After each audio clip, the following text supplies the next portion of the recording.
अभी जो एक तरफ एक जो ये एक फोबिया एक क्रिएट किया गया, इसके पीछे कोई ना कोई ताकत ज़रूर है, क्योंकि सारे लोग ये जानते हैं कि लीगल पॉइंट क्या है और लीगली ये ओके हुआ है, लीगली वेट हुआ है, रिजर्वेशन वेट हुई है, परसेंटेज वेट हुई है, और गवर्नमेंट के इंस्टीट्यूशंस वो इंस्टीट्यूशंस हैं who always test on the this इस स्केल पर जो इसका जुडिशरी का होता है या हमारा जस्टिस का होता है, उस स्केल पर वो बराबर उतरता है और कभी वो गलत नहीं करते हैं। ये कोई इस किस्म का कहीं से सिविल सोसाइटी को इस्तेमाल किया जा रहा है, कहीं से स्टूडेंट्स को इस्तेमाल किया जा रहा है। लेकिन इस सारी चीज़ के बाद मैं मशकूर हूँ गवर्नमेंट का कि जिन्होंने जो कमेटी अपॉइंट की है। We welcome appointment of this committee, जिसमें कि बड़े विजनरी इन्होंने लोग जो रखे हैं, जो मिनिस्टर साहिबान और ख़ासकर हमारी जो उसके चेयरपर्सन है सकीना जी, विजनरी एक पर्सनैलिटी हैं। और अच्छी बात यह है कि अगर आप उसके आर्डर्स के पैरामीटर्स देखें, उसमें आर्डर कॉपी शायद आपने पढ़ी होगी, to these following committees appointed to see the redressal of the grievances of aspirants, redressal of the grievances of the aspirants, it is the order. और ये बहुत अच्छा ऑर्डर है जी। देखा जाए तो जिस तरीके से आपने ओबीसी की बात की, रिजर्वेशंस की बात की, यू बिलीव दैट हमें बजाय इसके कि ये आपस में तजाद पैदा कर रहे हैं, नफाक पैदा कर रहे हैं, और एक सेट फिरका ये देख रहा है कि गुजर कौन है, पहाड़ी कौन है, ओबीसी कौन है, ये क्यों आज उबारा जा रहा है, जब तक कि आज तक नहीं उबारा गया था ये। और ओबीसी का जो हक है वो आज तक नहीं मिला है। चलो एसटी में एक तबके को मिला, दूसरे तबके का हुआ, अब आप उसके बाद दूसरी चीज करिए, कह रहे हैं government should come out with a very clear vision and idea on this one, कि ये नहीं कि जो इन्होंने पहले फोबिया फैलाया कि इसको निकालो रिजर्वेशन से, उसको निकालो reservation, it is none of their authority and right, it's the privilege and prerogative of the parliament of the country, जिन्होंने इनको एडमिट किया है। हाँ, they have a privilege to see this thing, the government, they can ask that the reservation should be provided to every sect and every reservation on the ratio of their population. Yes, it is the right of the people. ये हम भी कहते हैं, हम कहते हैं कि इस कमेटी को भी हम वेलकम करते हैं। So you believe that that quota was completely disturbed and distributed to the other people as you discussed with OBCs, they were not aware of the facts. देखिए, इस वक्त बिल्कुल सही कोटा दिया गया है अंडर द सर्कमस्टांसेस।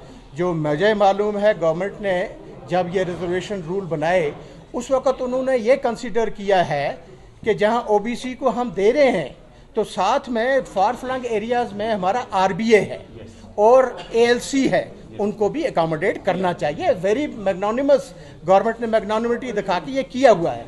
लेकिन जो कमेटी है, मैं ये समझता हूँ कि हमें कोई एतराज़ नहीं है इस चीज़ से कि कोई बच्चा आए, कोई मेरा भाई आए, मेरा हमसाया आए, वो कहे कि ये हकूक़ की बराबरी करनी चाहिए। आपकी कमेटी बन गई है, कमेटी के लिए जो ग्रीवेंसेस देखने वो रिड्रेसल कर लें, और उसके बाद हम उनसे इल्तजा करेंगे कमेटी से कि एक पैरामीटर ऐड करो उसको, कि all the reservation should be given as per the ratio of the population, और दैट पॉपुलेशन जो अब सेंसस होने वाली है, 11 वाली की सेंसस को यू कैन नॉट कंसिडर, हालांकि it always carries forward and similar lines. लेकिन जो अब सेंसस 25 में आगे होने वाली है उसके मुताबिक जिसको दे दो। आपको एसटी में अर्ज करता हूँ, आपको एसटी गुजर में, बकरवाल में 10% दिया है, उनका क्लेम है, हमारा क्लेम है, उनकी बार ये बनती है, पॉपुलेशन ज़्यादा है, बनती तो दे दो, नहीं बनती तो कम कर दो। पहाड़ी की है, आप करते हैं इतने ज़्यादा 12% बनता है, नहीं बनता है तो 10 बनता है, 8 बनता है, नो बडी हैज़ रिजर्वेशन। सारे लोग यहाँ इकट्ठे रहने वाले वेलकम करेंगे कि जब आप पॉपुलेशन के रेशियो के मुताबिक सबको अपनी अपनी रिजर्वेशन का हिस्सा दे दोगे। सर, जो कंट्रोवर्सी चल रही है 70-30 की, as per your calculations what will be the ratio? It's 50-50। 50 का कैपिंग से no government has cross 50%। 50% total reservation इस वक्त जो यूटी गवर्नमेंट ने कर रखी है, that is only 50% legally and tested, and आप किसी इंस्टीट्यूशन में जाइए, it will stand the test of the law. But it shows that fairly marginalization with the other communities. क्या मुझे एक्सप्लेन करिए क्या मतलब? मार्जिन के साथ जो है एक्सक्लूड किया जा रहा है, उसमें आपने कहा कि 30% ओबीसीज का है, वो 26% ना, करीब 8% है अभी ओबीसी। 8%, 10% और उसमें बहुत सारी कैटेगरीज जी, करीब 26 बन जाता है टोटल जी। लेकिन जो रियल ओबीसीज है, जो ओपन मेरिट में आते हैं, ओएम जो है, उनके साथ आपको नहीं लगता है कि अनफेयरली ये मार्जिनलाइजेशन होता है?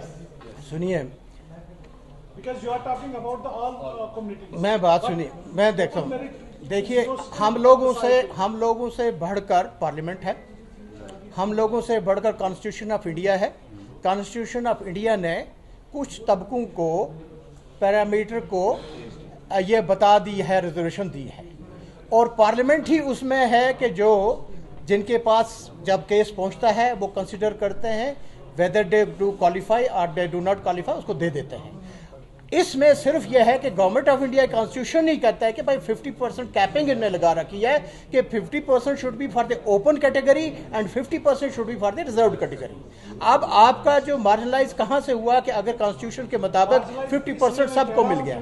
Many doctors, open merit holders are still, hold protest in recent some days. तो उसमें आप मुझे बताइए कि आपको नहीं लगता है कि this is total injustice for the open merit holders? There's no transparency. आप कैसे कह सकते हैं कि आपके पास 50 या रिजर्व वाले कैटेगरी वाले क्वालिफाइड बैठे हुए हैं, वो भी बैठे हुए हैं, वो भी नौकरी के लिए इंतजार कर रहे हैं।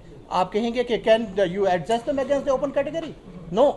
आपने ये देखा कि ये जो ऑर्डर हुआ है 176, इसमें ये तक कहा गया है the people belonging to ST category cannot claim the OBCs and any other right on their Sir, how reservation. personally you believe the transparency and the word verbal commitment is with the people, especially with the society?